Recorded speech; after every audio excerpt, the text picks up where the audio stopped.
Quelles sont les lois spirituelles pour réussir en affaires? Alors la dernière fois, j'ai fait une vidéo où je vous mentionnais que j'applique des lois, voilà, des lois spirituelles pour réussir en affaires. Et beaucoup parmi vous avez écrit que vous voulez apprendre davantage par rapport aux lois spirituelles en affaires. Je veux d'abord vous situer dans le contexte et vous faire comprendre qu'il y a de cela 7 ans, à peu près 8 ans, j'étais incapable de mettre 3 repas sur ma table par jour. Et la vie était très difficile pour moi, au point où je me demandais si ma famille avait été maudite par la pauvreté. Parce que c'était très difficile, c'était vraiment compliqué. Mais quand j'ai commencé à appliquer ces lois spirituelles pour réussir dans les affaires et attirer la prospérité, j'ai commencé à voir des changements dans ma vie jusqu'aujourd'hui et vous-même, vous pouvez l'attester. Alors, la première des choses, c'est quoi? De connaître ton identité, de savoir qui tu es, de savoir à quel camp tu appartiens. Très important. Tant que tu n'as pas une clarté par rapport à ça, tu ne pourras pas suivre les autres lois que je vais te donner. Tu ne pourras pas profiter de ce que je vais te donner. Donc moi, j'ai choisi d'être chrétienne, d'accord? Et je crois au principe de Jésus-Christ.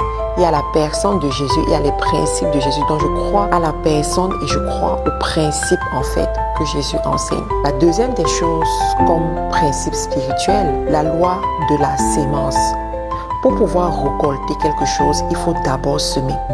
Tant que tu n'as pas semé, tu ne peux pas attendre la récolte. Autrement, tu es un sorcier ou autrement, tu es un bandit. Donc, pour pouvoir espérer gagner de l'argent, tu dois pouvoir semer quelque part. Semer, c'est quoi? C'est développer une source de revenus. Par exemple, à travers la source de revenus, tu as une activité que tu proposes et les gens vont te payer pour profiter de cette activité-là. Donc, il y a la loi de la sémence. Dans la loi de la sémence, il y a également la sémence à d'autres personnes. Très important à comprendre. Il faut savoir qu'une personne qui doit réussir dans les affaires doit apprendre à semer sur un minimum de 3 bonnes terres, ce que j'appelle des bonnes terres. Alors, c'est quoi les bonnes terres? Les bonnes terres sont premièrement la maison de Dieu, c'est-à-dire les églises où on t'enseigne la parole, d'accord? Deuxièmement, tous les serviteurs de Dieu qui t'enseignent la parole, tu dois apprendre à... C'est-à-dire que si dans une année, il y a un serviteur de Dieu qui t'enseigne la parole, tu dois savoir semer au moins une fois dans l'année, dans la vie de ce serviteur de Dieu.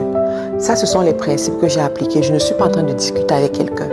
Si ça ne vous plaît pas, vous passez votre chemin. Si vous voulez apprendre, vous écoutez jusqu'à la fin. Je ne te parle pas d'une histoire que j'ai lue dans les livres, je te parle des choses que j'ai pratiquées pendant plus de 7 ans et j'ai vu les résultats. Ok? Donc, ensuite, les veuves et les orphelins. Les veuves et les orphelins représentent une terre extrêmement fertile.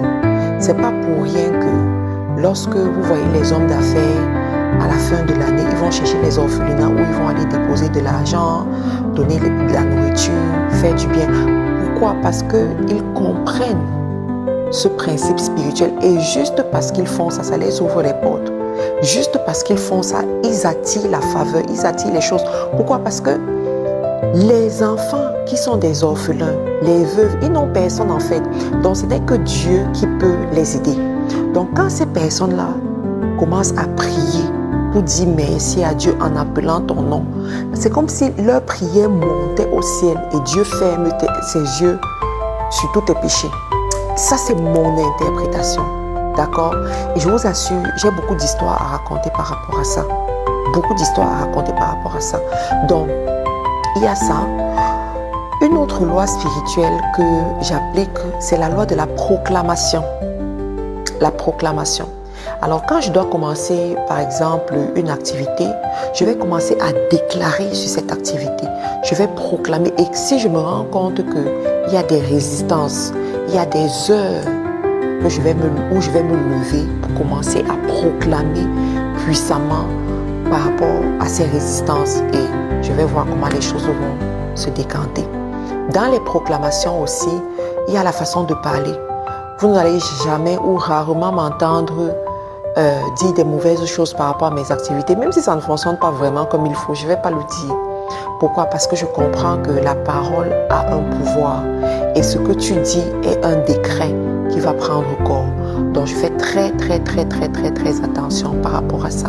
Autre chose comme loi spirituelle, c'est la loi de l'intentionnalité. C'est quoi la loi de l'intentionnalité? C'est une loi qu'il voudrait que tout ce que tu fais, tu le fais pour une raison que tu maîtrises et que tu peux expliquer.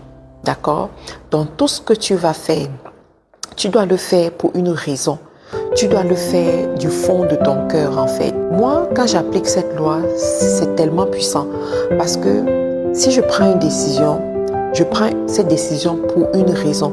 Je prends un exemple. Dernièrement, dans mon entreprise, il y avait une situation et il fallait prendre des décisions. J'ai dit aux membres de mon équipe, pour cette décision, voilà ce qu'on va faire. Et la décision que je prenais, c'était contraire à ce qu'ils pouvaient imaginer.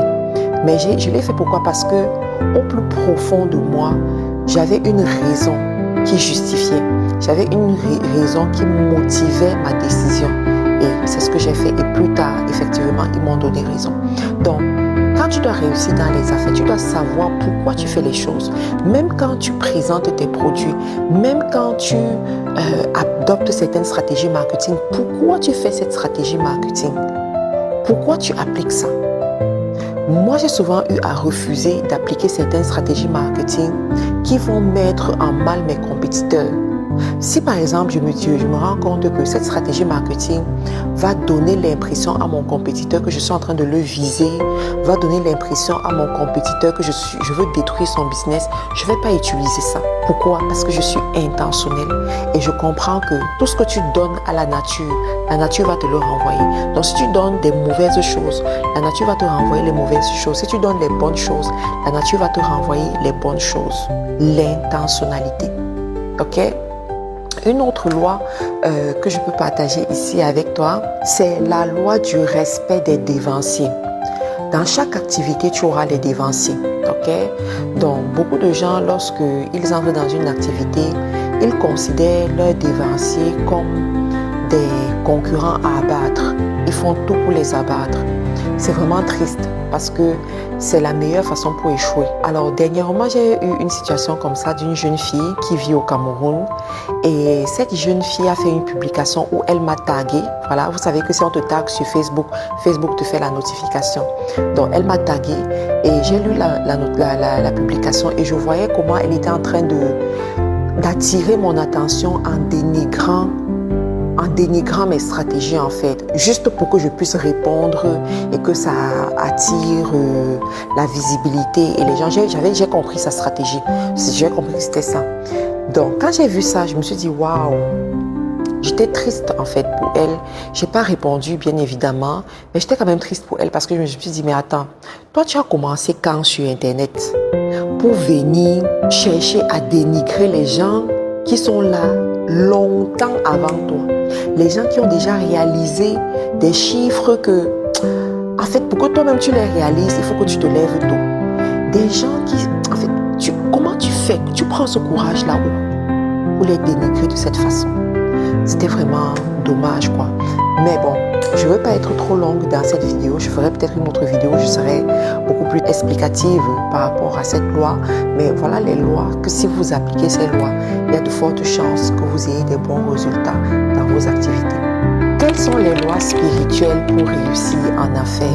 Alors la dernière fois, j'ai fait une vidéo où je vous mentionnais que j'applique des lois, voilà, des lois spirituelles pour réussir en affaires. Et beaucoup parmi vous avez écrit que vous voulez apprendre davantage par rapport aux lois spirituelles en affaires. Je veux d'abord vous situer dans le contexte et vous faire comprendre qu'il y a de cela 7 ans, à peu près 8 ans, j'étais incapable de mettre 3 repas sur ma table par jour. Et la vie était très difficile pour moi, au point où je me demandais si ma famille avait été maudite par la pauvreté. Parce que c'était très difficile, c'était vraiment compliqué. Mais quand j'ai commencé à appliquer ces lois spirituelles pour réussir dans les affaires et attirer la prospérité, j'ai commencé à voir des changements dans ma vie jusqu'aujourd'hui et vous-même, vous pouvez l'attester. Alors, la première des choses, c'est quoi? De connaître ton identité, de savoir qui tu es, de savoir à quel camp tu appartiens.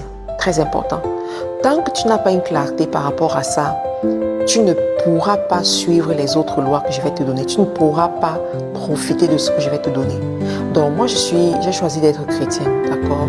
Et je crois au principe de Jésus-Christ.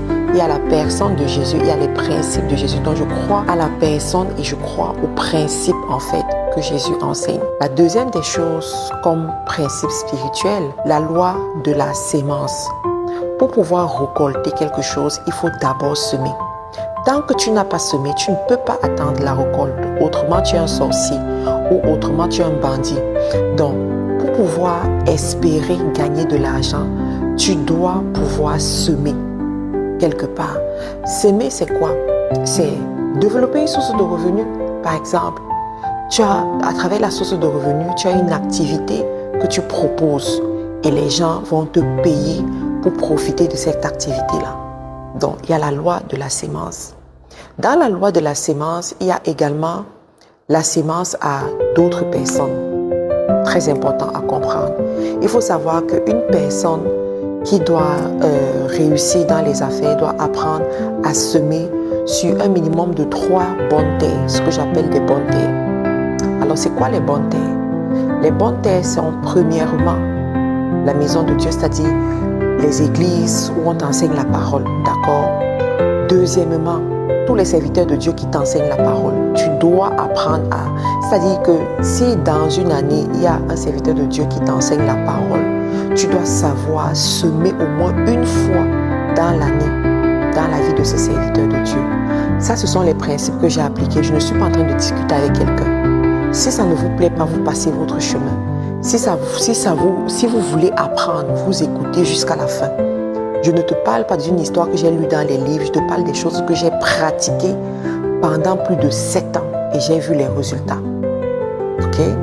Donc, ensuite, les veuves et les orphelins. Les veuves et les orphelins représentent une terre extrêmement fertile.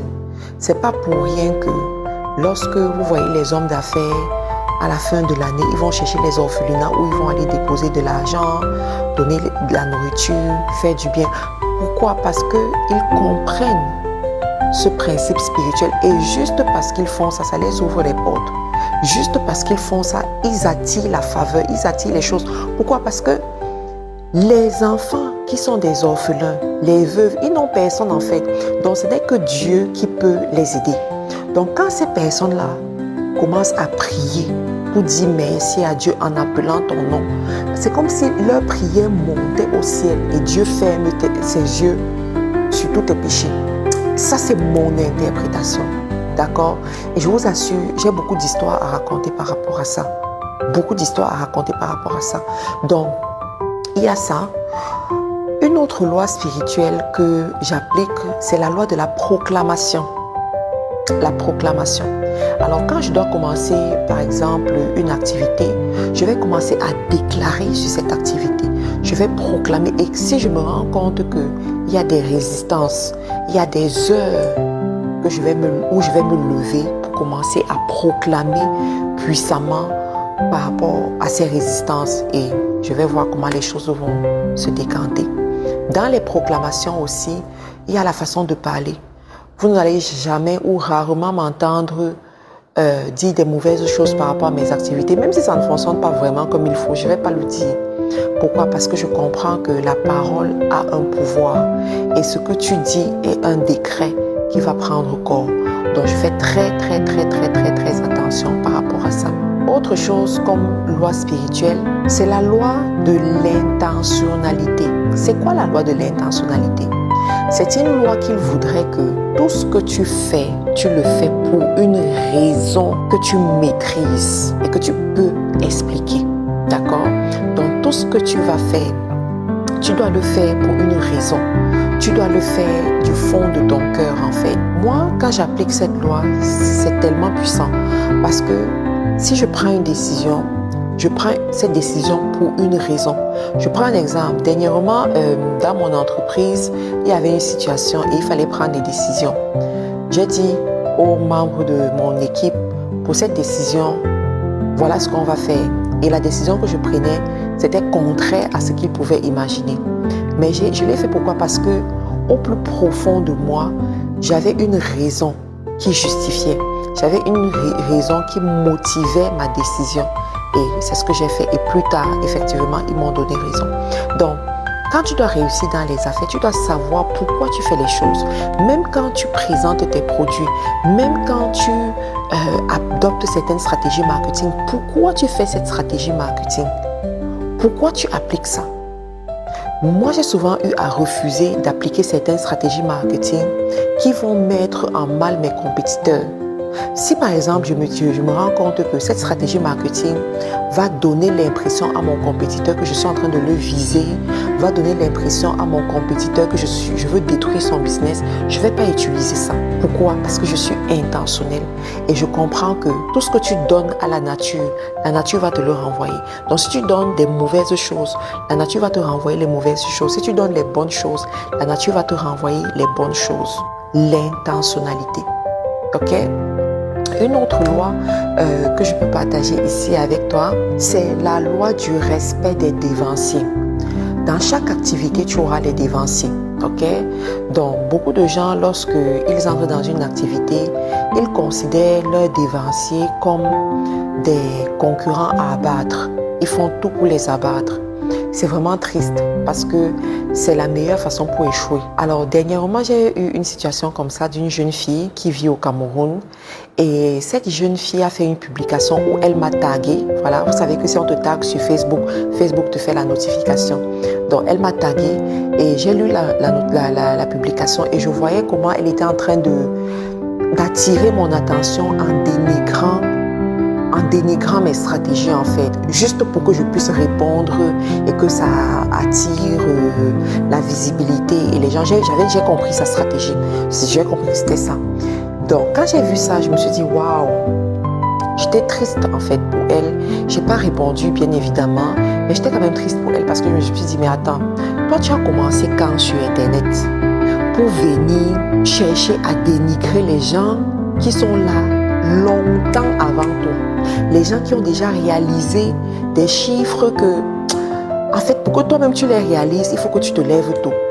Des gens qui, en fait, comment tu fais? Tu prends ce courage là-haut pour les dénigrer de cette façon.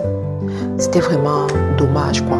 Mais bon, je ne veux pas être trop longue dans cette vidéo. Je ferai peut-être une autre vidéo où je serai beaucoup plus explicative par rapport à cette loi. Mais voilà les lois, que si vous appliquez ces lois, il y a de fortes chances que vous ayez des bons résultats dans vos activités.